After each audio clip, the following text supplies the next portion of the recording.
Throughout the history of Skibidi Toilet, we've seen countless overpowered races. However, for some reason, the speakers have been considered one of the weakest. I mean, it's not totally wrong, as they don't really seem to show much in every single series, but what if I told you it all changes now? In episode 78 of the Skibidi Toilet series, the speakers performed crazy feats and abilities, making us question just how strong they truly are. So in today's video, we're going to see how this change affects the new ranking of races across the Skibidi fandom. Do you think they'd be strong enough to surpass the TVs? How about the cameras? Well, let's find out. Not gonna lie, the rest of the races are pretty damn powerful. I mean, take the sonar for example. They're extremely good when it comes to throwing hands, and even their agents know how to get the job done. But when the Sonar Titan gets added to the mix, things just get even crazier, because Bro is literally the one-punch man of the verse. Plus, that battle armor and katana would be enough to scare basically any opponent. But that shouldn't stop you guys from clicking that massive like and subscribe button, so you get to enjoy more unique content. Anyways, the one weakness of these guys is sound waves, which is kind of like the speaker's signature move. So yeah, things basically get unfair from here. Add in the fact that even the semi-speaker Titan has just enough strength to match a Titan,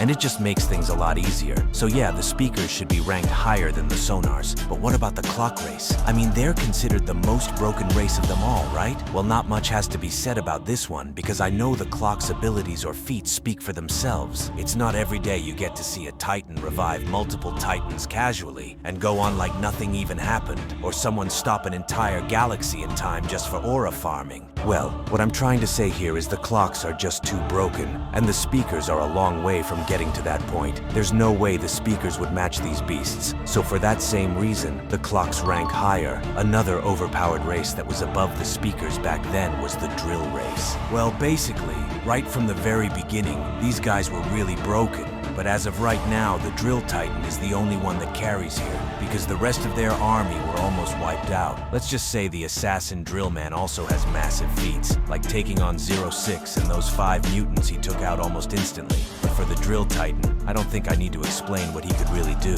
because you already know the drill.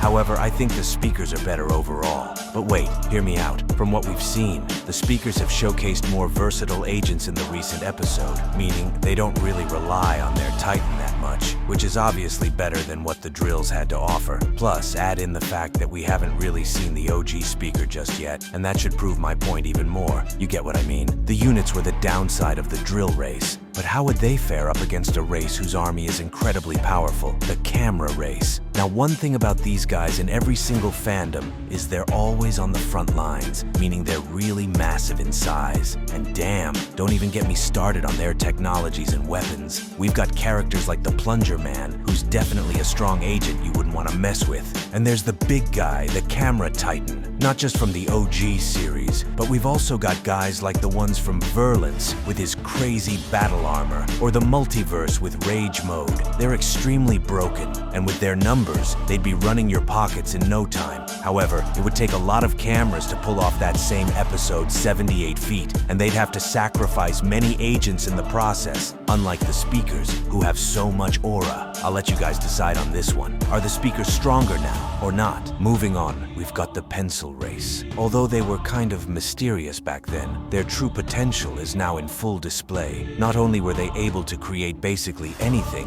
including their very own army, but the Pencil Queen was even able to take this a step further by creating Titans to aid in battle. Not gonna lie, this would be a very tough one to rule here, as the pencils are just well-rounded. They even have characters like C-Pen, who isn't just kinda cold, but also smart as well. The speakers, on the other hand, have maxed out their abilities as well. Not only is the sound wave used to stun enemies like in the old days, but it could be used to deflect attacks and a lot more. Like I said before, it's pretty close, but I'm going to give it to the pencils here because they surpassed them by just a little. Moving on to a race that's extremely popular, the TV race. Not only are they one of the most badass characters ever, but they also produce the best Titans, the OG TV, who is a natural and so strong, he even took out multiple Astros like it was nothing, or Dom's TV with his Rage Mode, which not many mutants have seen and lived to tell the tale. We also got our Daddy Virulence TV with his massive sword and crazy feats. Basically, all I'm trying to say here is the TVs are the right-hand men of the Alliance across the fandom.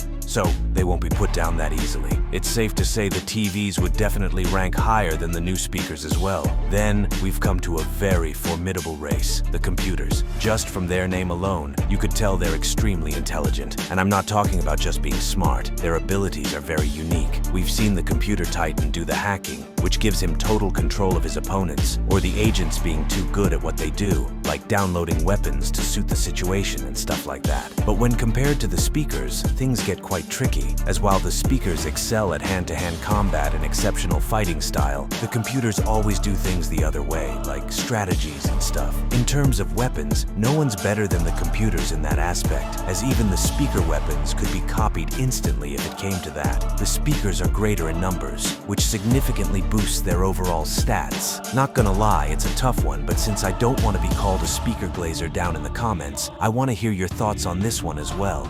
Overall, the speakers have come a long way from being the lowest in terms of strength to now competing with the best of the best for the #1 spot. So here's my final verdict. We've got 12 known races so far in the entire fandom, but I'd say the speakers rank 7th place, right next to the TVs. Check out this video to see me rank the strongest speaker titans in the entire Skibidi fandom.